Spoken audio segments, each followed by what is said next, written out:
মাত্র ১৩ ঘন্টার ব্যবধানে একই পরিবারের দুই বোনের ঘরে জন্ম নিয়েছে ৪ যমজ ছেলে।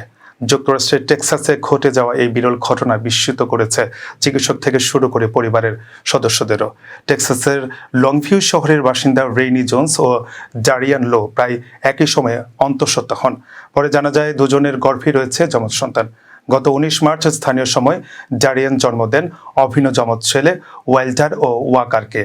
এর মাত্র ১৩ ঘন্টা পর হঠাৎ শারীরিক জটিলতা দেখা দিলে নির্ধারিত সময়ের আগেই রেইনি জন্ম দেন অভিন্ন যমজ ছেলে বেন ও রুয়ানকে।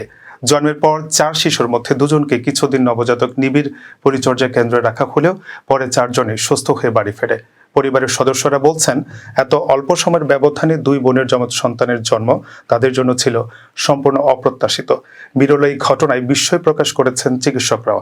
একসঙ্গে ৪ নবজাতকের আগমনে এখন আনন্দে ভরে উঠেছে পুরো পরিবার।